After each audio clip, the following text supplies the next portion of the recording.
Porque mira, a pesar de que el costo el costo por paciente con riesgo cardiovascular está alto, sí, el paciente sigue descompensado. O sea, yo le sigo entregando en medicamentos, en insulinas, en promedio 140 millones de pesos mensuales, solo en insulina.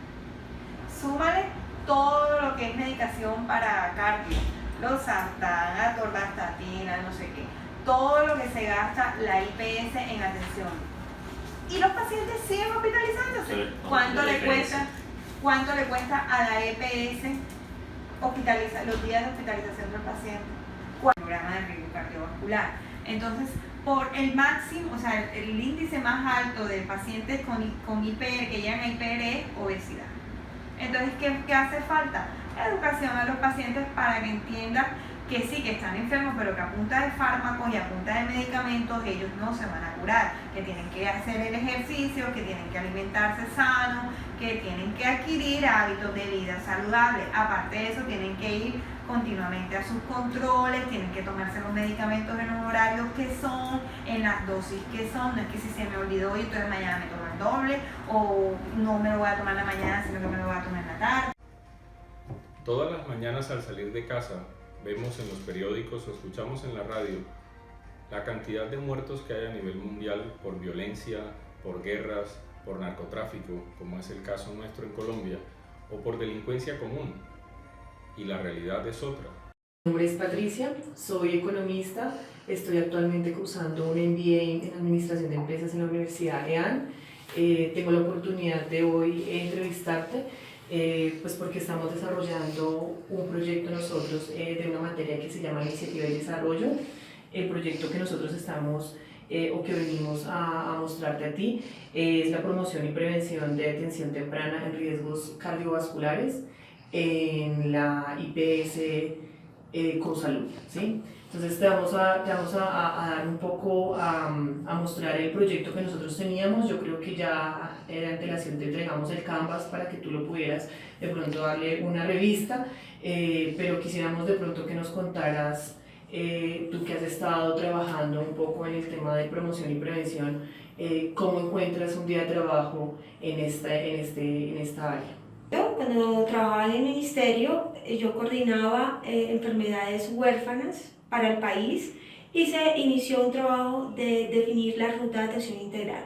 Pero a través de esto también pude participar en la definición de la ruta de atención integral para alteraciones cardiocerebrovasculares, en la cual se definen acciones a implementar para pacientes con hipertensión arterial y diabetes mellitus. ¿Cómo ves el tema de que haya este tipo de proyectos desde el gobierno implementados para promover y promocionar la prevención antes de generar una enfermedad?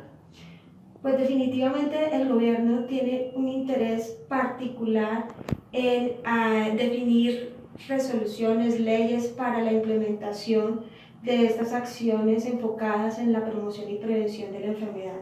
Esto teniendo en cuenta que si se identifican los riesgos, tanto individuales como familiares, se puedan definir acciones que prevengan complicaciones a largo plazo que finalmente van a ser un costo para el sistema de salud en el país.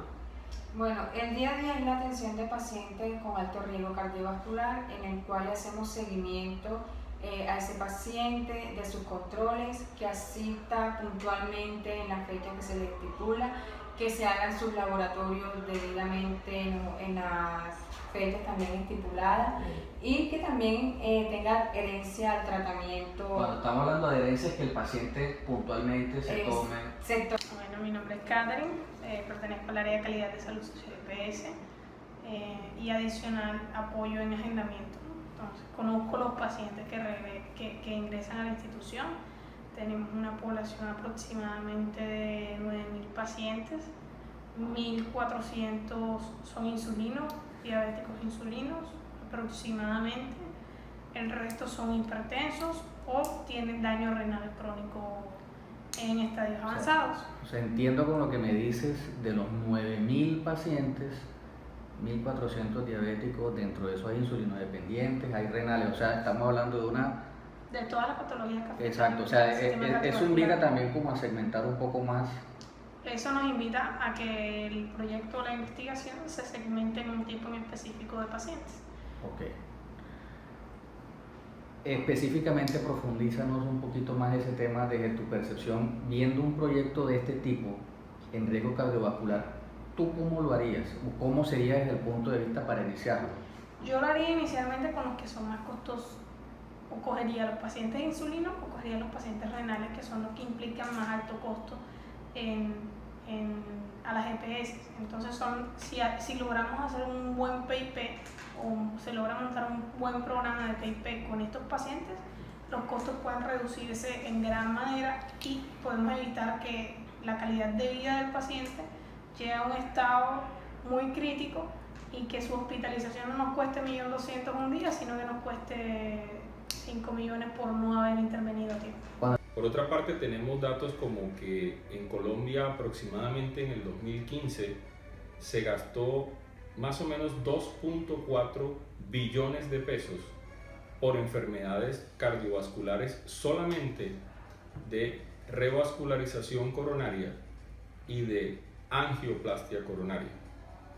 Esto denota un gasto inmenso del presupuesto de salud. Mi nombre es Felipe Ordosgoitia Leal.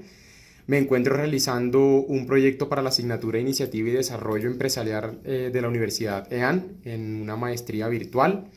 El proyecto del cual te comenté se enfoca en promoción y prevención para detección temprana de riesgo cardiovascular en la EPS Cosalud en Barranquilla. Y quisiera que me brindaras tu opinión sobre los siguientes cuestionamientos, teniendo en cuenta tu conocimiento y experiencia en el sector de salud. Claro que sí. No sé si me puedas contar un poco, pues, cuáles son las implicaciones de estos riesgos cardiovasculares que representan no solo para el paciente, sino para todas esas EPS en términos de dinero, o ¿cómo ves el panorama en este sentido? Bueno, pues el sector salud, como bien sabes, está trabajando mucho por cada vez ser más eficiente con los recursos que se tienen, con los recursos que incluso el gobierno está asignando pues para este segmento. Entonces, definitivamente la enfermedad cardiovascular pues es uno de las patologías que generan más costo y más gasto en gestión operativa y en gestión médica en las instituciones de salud. Por lo tanto, pues siempre las instituciones y digamos el sector, el ministerio, está volcado a hacer más eficientes los servicios con los mismos recursos que tenemos. Bueno, como tú sabes, estamos desarrollando un modelo de negocio de detección del riesgo cardiovascular para la EPS Cosalud. Esto forma parte del proceso de investigación de la materia de Iniciativa y Desarrollo Empresarial del grupo de maestría de la Universidad de EAN. Quiero iniciar la entrevista preguntándome desde tu punto de vista como químico, ¿cuál es tu percepción para un programa de esto de riesgo cardiovascular? Si lo ves importante, si no lo consideras importante.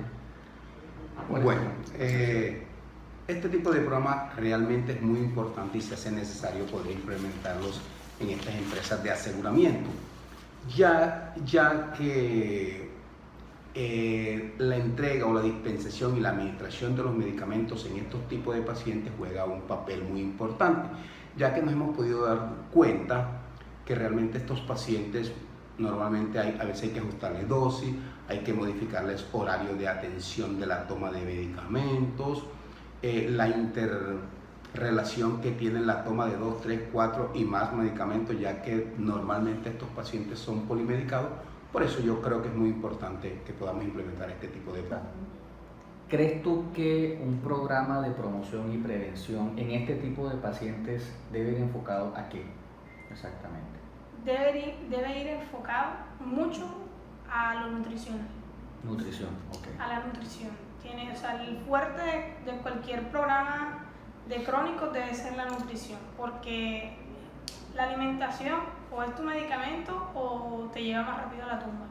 Entonces, con estos pacientes, además de la nutrición, hay que trabajar también, considero, un enfoque con un trabajo social o un enfoque social fuerte, porque adicional de eso, sus condiciones de vida son muy limitadas y y tienen muy poco acceso a... Estamos hablando de pacientes de estrato 1. Estrato 0, estrato 1, pacientes que duermen en la calle, pacientes que si hoy almuerzan no cenan, que si desayunan a veces no almuerzan ni cenan, ¿no? Y es la realidad. Okay. Entonces es también cómo a través del poder adquisitivo que ellos tienen podemos intervenirlos para que dentro de su capacidad adquisitiva no tengan, puedan tener un estilo de vida medianamente saludable. Claro que sí, porque usted sabe que por medio de la promoción y prevención podemos concientizar al paciente y darle educación sobre el autocuidado para mejorar el estilo de vida de sus pacientes. Ya nos hablaste un poco sobre el tema de promoción y prevención. Tú tuviste la oportunidad de revisar el Canvas de nosotros, ver un poco cómo es el esquema del proyecto que nosotros estamos presentando. ¿Qué le ves de innovador al proyecto? ¿Qué piensas que puede ser innovador de lo que nosotros estamos presentando ahorita? Bueno, considero que pudieran agregar unas acciones de innovación, como son, por ejemplo, actividades lúdicas en el espacio de educación en el que proponen. Okay. También puede ser una manera de identificación de los pacientes, que pudiera ser con una manilla, sí. Puede ser, y que cuando el paciente vaya a una cita o ingrese a un servicio de urgencias o a un espacio público, a un restaurante, a algo, identifiquen que el paciente es diabético o hipertenso y entonces ya la comida va a ser sin azúcar, que de pronto en los servicios de salud tengan especial cuidado con los factores de riesgo que tienen estos pacientes a la hora de la atención en salud. Okay. Puede ser incluirlo esas acciones. Ok, sí. Listo. ¿Qué tipo de innovación esperarías en un negocio de este tipo? En el proyecto que nosotros planteamos, que es de pues, ser, digamos, esos promotores de la promoción y prevención para esta EPS. Pues mira, tú hablaste de algo súper importante y es la prevención. En la medida en que se pueda actuar de manera proactiva para asegurar que digamos que este gasto en estas patologías sea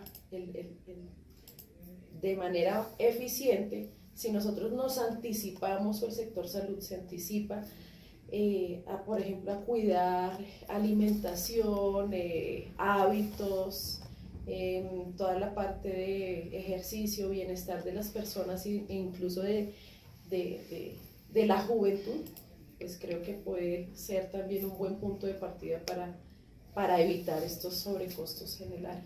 Mi nombre es Rafael Martínez Vanegas, contador público de la Universidad del Atlántico.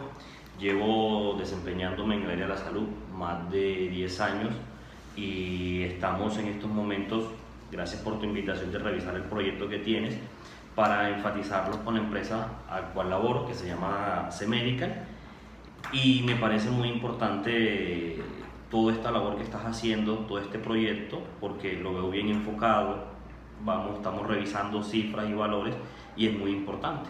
Okay. Bueno, durante la mañana de hoy se ha hecho un análisis desde la parte de atención, desde la parte de calidad.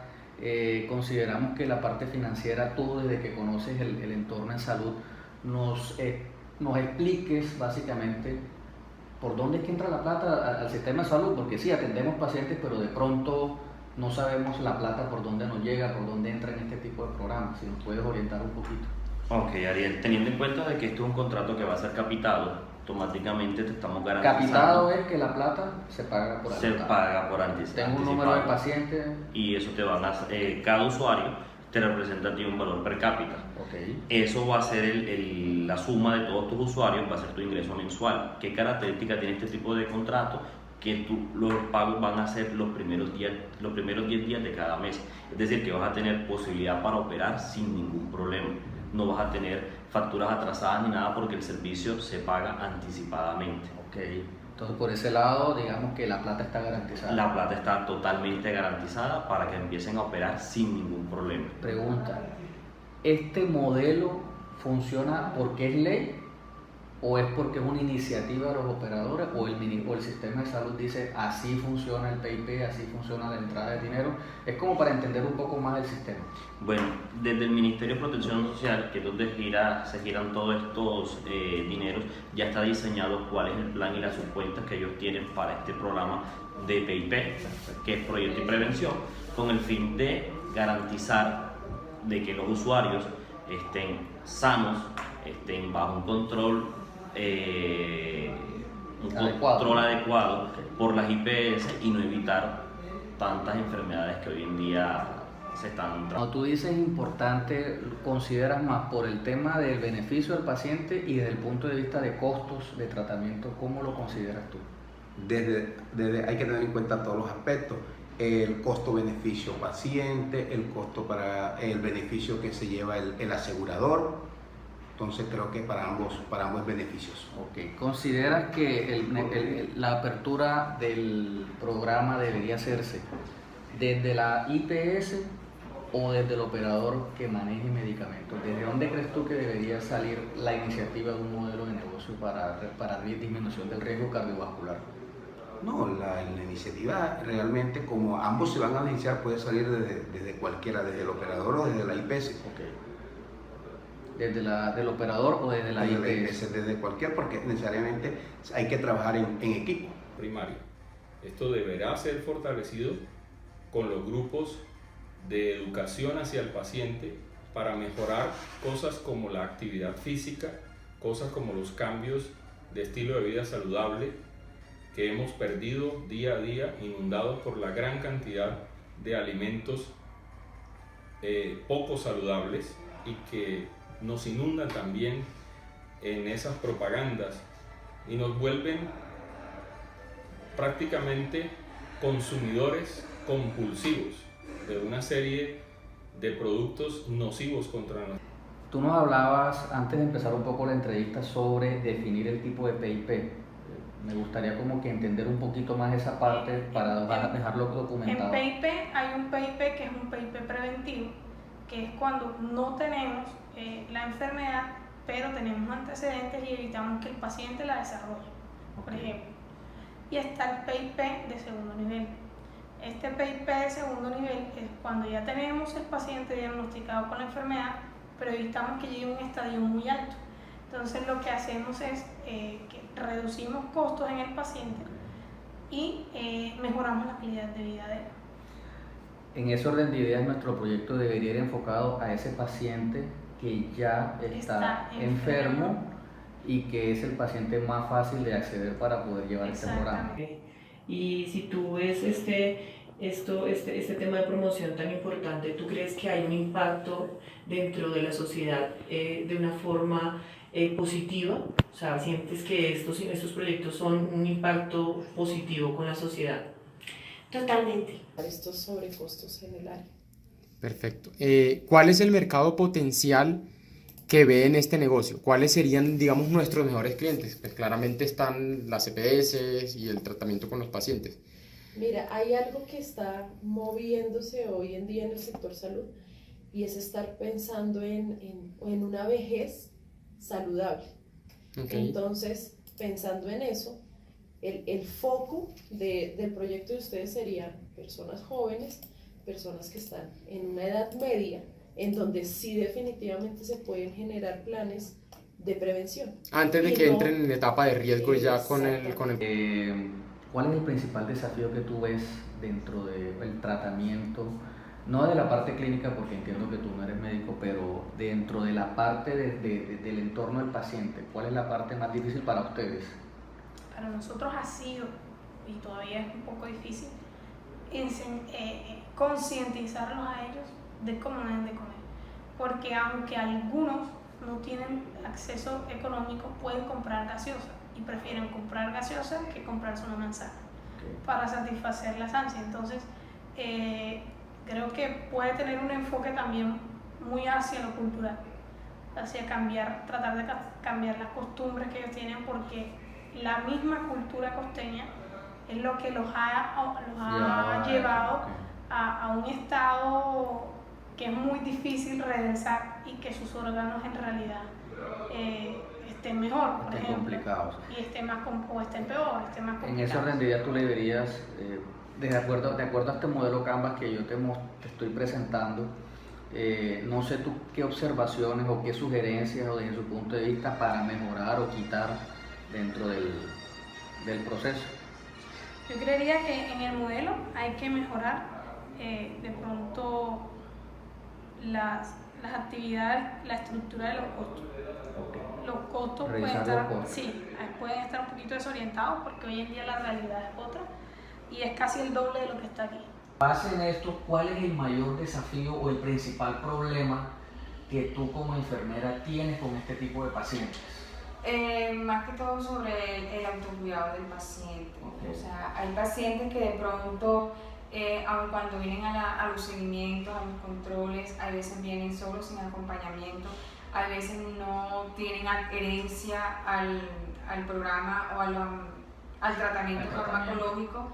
Entonces ese es ahí un poquito el problema en la que... O sea que para ti, para la clínica, para todos los miembros de la clínica y los aliados a COSALUD sería ideal poder contar con un apoyo de seguimiento que ayudara, por ejemplo, a ese paciente en la adherencia, sí, que esté contento, que el paciente venga, que tenga sus actividades. Eso cerraría como el círculo, ¿no? Claro que sí, aparte de eso que también concientizar al paciente que no solamente es el tratamiento farmacológico, sino que hay otras actividades que ayudan a disminuir el riesgo, como es la actividad física, la nutrición, la dieta. Económicamente, ¿tú cómo ves a la EPS COSALUD? Económicamente, la IPS COSALUD está a nivel del sistema subsidiado número 1 de la vanguardia de las empresas hoy en día.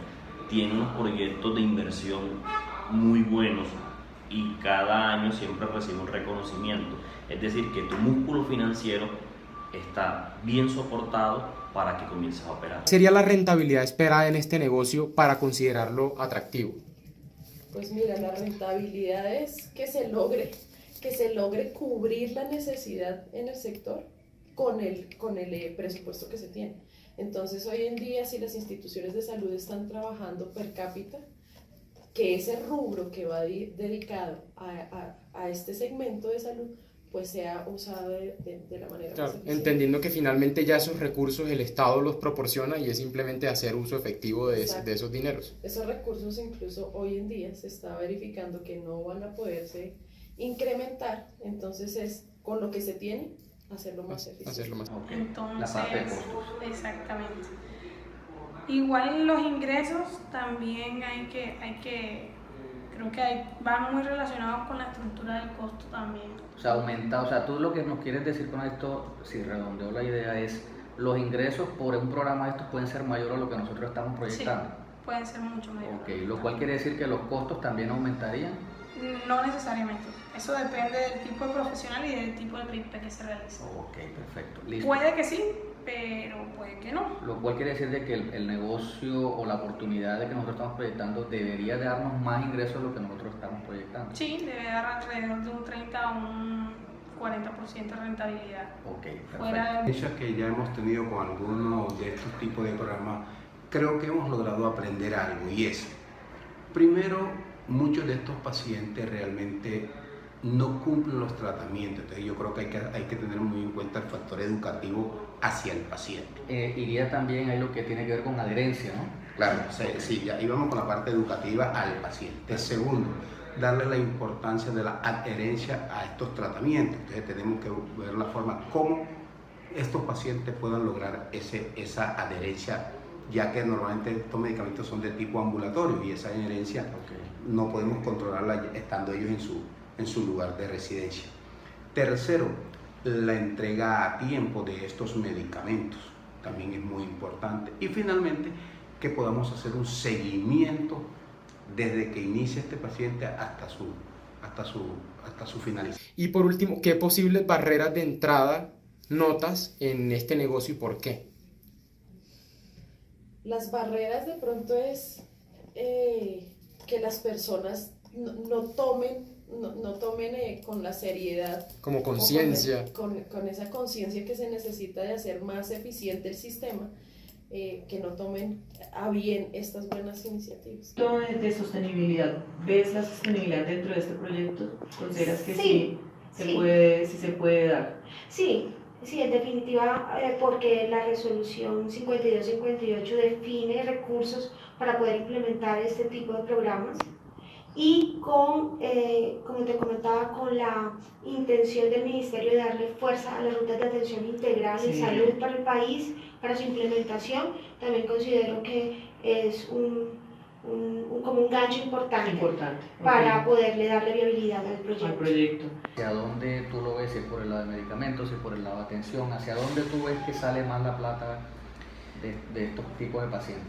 Sin este proyecto que tú me estás presentando hoy en día, el costo que tenemos de medicamentos es demasiado alto, porque un paciente que no está sano y que se descompensa, su medicación va a ser muy alta y frecuente. Hoy en día con los pacientes diabéticos tenemos un costo elevado. ¿Por qué? Porque no le están haciendo el seguimiento, no están controlando si la persona que se vuelve insulina dependiente se está haciendo su dosis normal, se están revisando todo esto. Entonces, si no se hace este proyecto, si no se lleva a cabo, el costo que nosotros vemos afectado es nuestro costo de medicamentos y nos afecta mucho nuestra operación.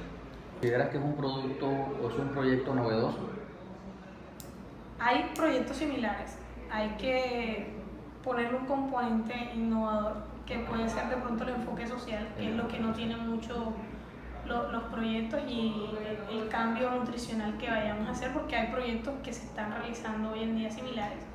Es un proyecto viable, sí es viable, y es una realidad hoy en día porque el 50% de los niños menores de 18 años hoy en día son obesos o tienen sobrepeso. Entonces quiere decir que dentro de 10 años vamos a tener un 20%, 30% más de hipertensos. ¿Qué has visto de proyectos que tengan impactos como estos? ¿Cuál consideras que podría llegar a ser uno relevante en cuanto a comparación del proyecto que nosotros te presentamos y uno que hayas visto de pronto dentro de tu trayecto laboral, que digas, uy, yo he visto que esto también se asemeja a lo que en algún momento vi en otra empresa? Bueno, pronto se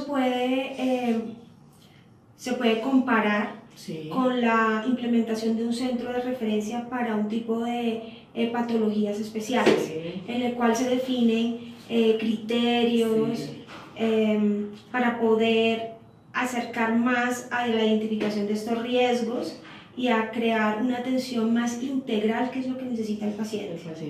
Y hacia allá va el sistema de salud en Colombia. Sí, yo creo que ahorita casi todos están orientándose a ese bienestar antes de generar, digamos que cualquier método o digamos que engranaje del paciente de una enfermedad. Quieren es tener el paciente en un cuidado de bienestar hacia él, que generar de pronto un gasto sobre un paciente ya que ha tenido el tratamiento de años y años. Entonces yo creo que eso es digamos que lo que busca de pronto orientarse ahorita a este proyecto. Sí, ver al paciente como un ser integral, que no es solamente la enfermedad, la patología en sí, sino que muchos factores alrededor van a influir en ese estado.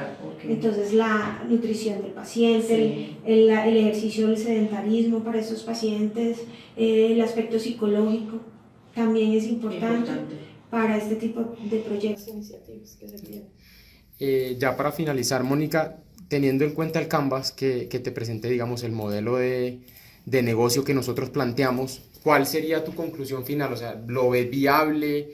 ¿Estamos digamos, enfocados o encaminados por donde es? ¿O qué recomendaciones harías adicionales a lo presentado en ese modelo? Mira, yo creo que no centrarse solamente en el régimen subsidiado, trabajar también con el régimen contributivo, porque finalmente este puede llegar a también compensar con recursos que van al área de salud y que pueden, por ejemplo, tener personas o grupos muy específicos, por ejemplo, de la juventud, que puedan hacer programas de prevención, no solamente de riesgo cardiovascular, sino de todas estas patologías que están llegando con mayor frecuencia a las entidades. Y lo único que les podría aportar es que en recursos también tengan en cuenta todo lo que tiene que ver con pruebas de laboratorio y a Ok. ofrecer paquetes atractivos a las instituciones de salud. Como adicionales o adheridos a ese programa de prevención. Exactamente, porque eso también hace parte, eso y por ejemplo parte de terapia, de hábitos, de nutricionistas. Te entregué una revisión del modelo Canvas como para que miraras la estructura y desde lo que es tu competencia en la parte financiera, ¿cuáles serían tus sugerencias para este proyecto? Bueno, la única sugerencia que en este momento tengo es tu tiempo de retorno a la inversión. No creo que en 6 meses, como tienes acá, puedes regresar. Creo que de pronto el tema del retorno a tu inversión sería 1 año, porque a pesar que sea un contrato capitado, tú sabes que la población merita que de pronto entren en esa costumbre sana de que les digas vayan al médico, revisen, Por cultura entran. tener, Exactamente. perfecto. Entonces, por temas Sugerencia culturales, ampliar sociales, el retorno a la inversión. ampliar el torno a la inversión, porque como las personas se acostumbran a algo, ustedes les van a cambiar esa mentalidad y le van a ayudar uno a ellos para que su salud se mejore. Entonces de pronto la inversión no la vas a tener al tiempo que tienes aquí estipulado. ¿Consideras entonces que es un proyecto sostenible? Sí, es sostenible a largo plazo porque, entre otras cosas, por la misma cultura de nosotros, la enfermedad se está propagando. Entonces, es sostenible, va a seguir aumentando si nosotros no empezamos a impactar desde lo cultural y desde una prevención temprana. Sostenible, es decir, que una vez que arranque sea a través del tiempo, tenga posibilidad de crecer, de madurarse. Siempre y cuando estos programas arranquen bien estructurados, ellos en el tiempo van a dar sus resultados. Perfecto. Y finalmente, ¿consideras que tiene un factor social? ¿Aporta a la comunidad un programa de estos? Sí, correctamente, ya que estos pacientes normalmente son una carga para su grupo familiar y para la sociedad, entonces ahí donde se van a ver los beneficios para la familia y para la sociedad. Desarrollar el proyecto. Pues mira, la innovación no es solamente crear cosas nuevas, la innovación también se pueden hacer en procesos. Ok. Entonces, yo pondría, tú sabes que nosotros en salud quizás somos, o cuando trabajamos en la parte clínica, somos personas muy rígidas. Es decir, así son los procesos, así el paso a paso, exacto, pero ya sabemos que hay una cuarta revolución industrial que es la tecnología, ¿cierto? Es hacer como un match con la tecnología, con las aplicaciones. Yo haría quizás una página web que tenga un contenido también de valor para los usuarios, en donde ellos pudieran leer cómo prevenir estas complicaciones si son hipertensos, qué comida saludable. Ahora muchas de las personas tienen teléfonos inteligentes, eso sería un plus, en donde ustedes en una app agreguen el contenido de valor, que lo enganchen con todos los programas también que les ofrece la EPS, que puedan pedir citas y así pueden unir una estructura tan rígida que es la salud, ¿cierto? Con la nueva tecnología y con las 3D y las plataformas digitales. O sea, como interactuar con la innovación que estamos viviendo. Exactamente, y aprovechar toda esta coyuntura. Ya vemos por lo menos que Barranquilla es una ciudad que le apuesta a la innovación, Bogotá, Medellín. Entonces, ¿por qué no esta innovación llevarla a un proceso de salud? Ok, listo. ¿Tú consideras que este es un mercado en el cual de pronto nosotros nos estamos quedando como muy cortos? ¿Crees tú que hay más posibilidades de abarcar más pacientes? Sí, de pronto revisando las estadísticas y revisando de pronto las bases de datos puedes ampliarte con muchos más pacientes porque el modelo que estás estructurando está abarcado para muchos pacientes, le vas a entregar todo lo que ellos requieren y nos vas a facilitar y ayudar a nosotros a que nuestro costo de medicamento no sea tan afectado. Esto necesariamente tiene que disminuir costos, cosa que ya está aprobada a nivel de la Organización Mundial de la Salud, que inciden directamente sobre la productividad de un país. Es por esto que la invitación es a prevenir antes que lamentar, y para eso tenemos que fortalecer la atención primaria, tenemos que fortalecer el diagnóstico, tenemos que fortalecer los cambios del estilo de vida saludable. Muchas gracias.